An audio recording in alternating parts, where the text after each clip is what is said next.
Coucou, alors cette vidéo d'aujourd'hui va parler de mon réveil. Oui, je sais, tout le monde s'en fout puisque le réveil c'est un réveil, mais en fait le sujet c'est pas ça. Et j'espère qu'il va plus vous intéresser que la façon dont je me suis réveillée, et ça vaut mieux d'ailleurs. Mais moi j'ai pris l'habitude de me réveiller avec des musiques du Maghreb. Et j'ai remarqué que ça me fait du bien en fait. J'ai remarqué que ça me réveille, je suis pas... je suis bien. D'accord, voilà. Donc j'ai pas mal, j'ai pas de courbatures, j'ai pas de... Toutes les douleurs qui auraient pu s'installer dans la nuit, par exemple, eh bien, partent.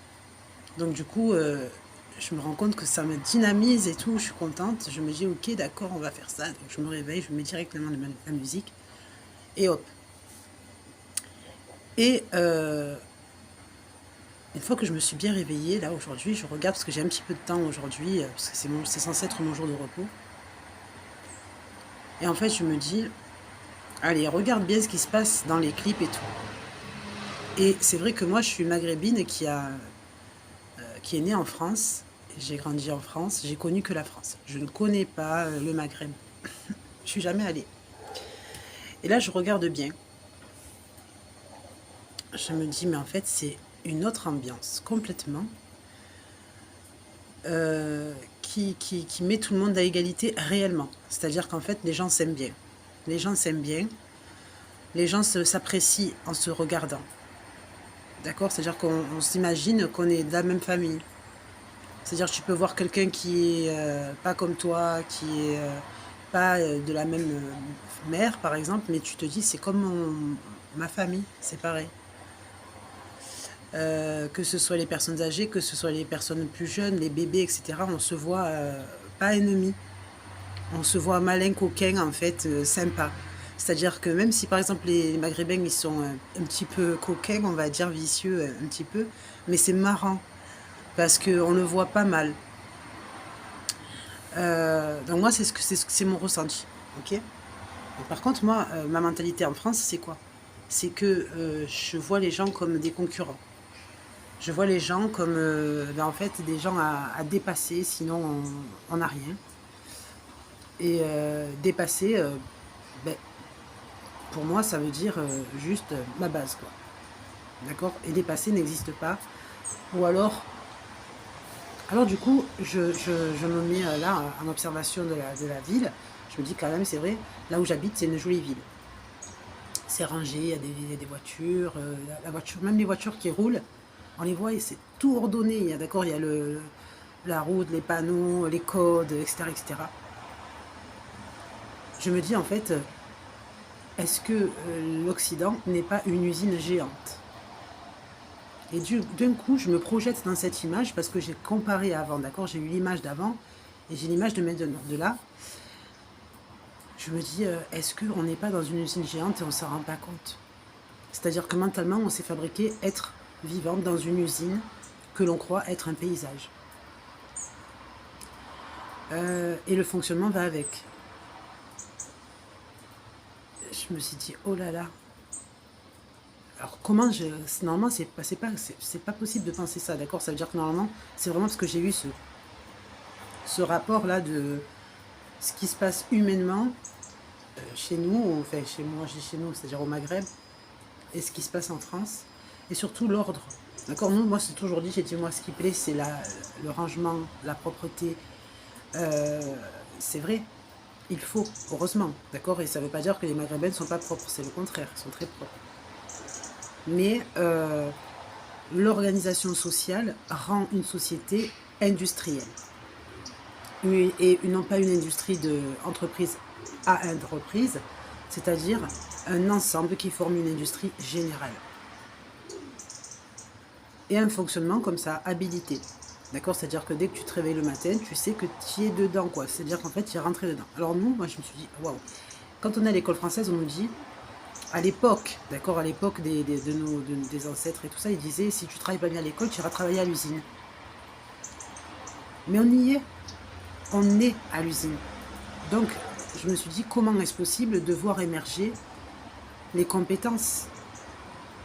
Sachant que, en fait, c'est le fonctionnement de droiture qui s'est mis en place et non pas l'humanité.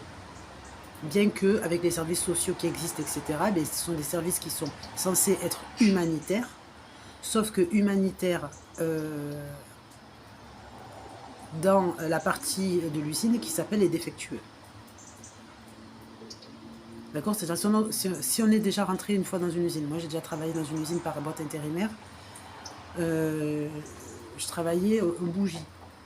D'accord? On faisait des bougies, dès qu'on rentrait, c'est ça, la bougie.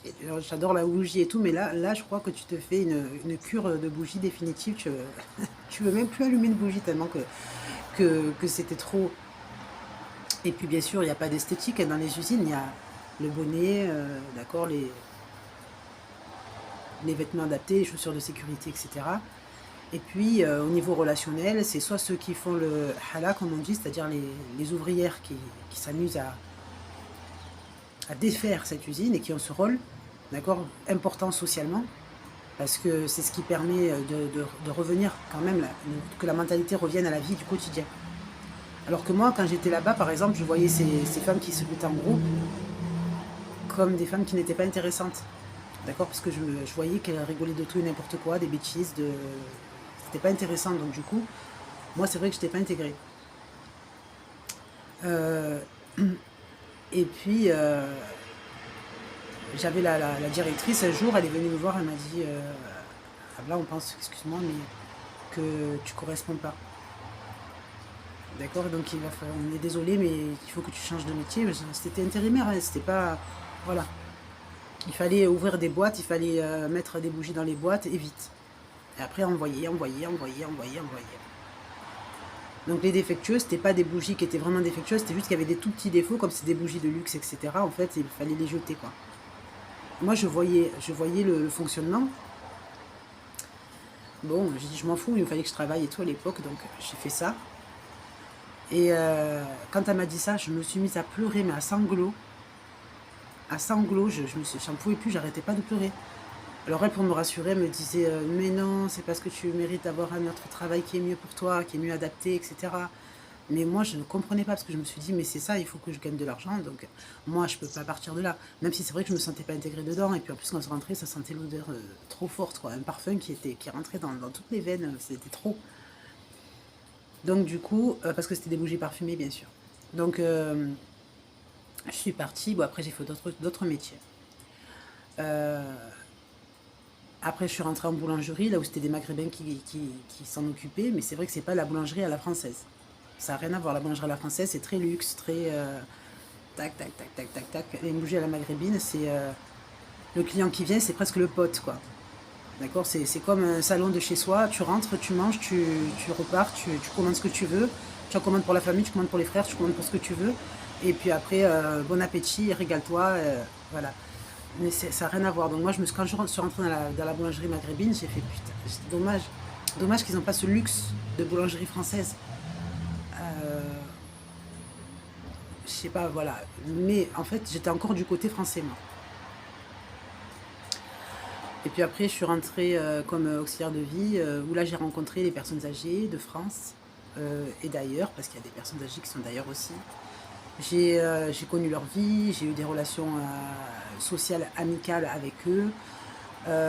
Voilà, très sympa, qui veulent que leur maison soit rangée, mais pour certains plus, pour certains un peu, c'est pas grave, d'accord, voilà, la sympathie et tout. Et moi, je me suis dit, le modèle, c'est la France, dans le sens où l'hygiène, elle est primordiale. Ils mettent l'hygiène en avant surtout. D'accord? C'est-à-dire le rangement, l'ordre et tout. Je me suis dit, nous, si on arrive à avoir ce système de vie et tout, c'est le top. Donc des fois, quand je regarde sur Insta et tout, les images que les Maghrébins font de leur maison, splendide. Splendide. C'est-à-dire, c'est là carrément, c'est une grande différence. Je me dis, waouh! Donc génial, on peut se permettre de s'assumer maghrébin parce que en France, c'est vrai que le Maghreb a une mauvaise image, en général. Hein. Parce que c'est vrai que pour, par exemple, les jeunes, la réinsertion professionnelle, etc., ça passe pas. On voit qu'il y a des difficultés dans ce sens, mais avec le regard différent, je me dis, non, non, non, non. On est dans une maison géante, on est dans Charlie et la chocolaterie. D'accord? On est dans une maison géante qui s'appelle l'industrie. Et quand on cherche du travail, en fait, c'est-à-dire tu cherches du travail où dans ce que tu es déjà. Qu'est-ce que tu cherches alors que tu as? Qu'est-ce que tu cherches alors que tu es? D'accord? C'est vraiment la société christique. C'est-à-dire, euh, quand il dit de quoi vous inquiétez-vous du lendemain alors que vous avez avec vous ce que vous avez, c'est ça, d'accord, la traduction. Je ne l'ai pas retrouvé sur la Bible parce que là, je suis en méditation directe sur le matin comme ça, d'accord, mais en fait, on en est là. Ça veut dire que c'est pas juste un antidépresseur, ce qu'est en train de dire Jésus, c'est une réalité. C'est-à-dire une réalité qui est encore actuelle. Ça veut dire, en fait, tu vis dans l'entreprise, tu vis dans le fonctionnement, tu vis dans l'industrie générale.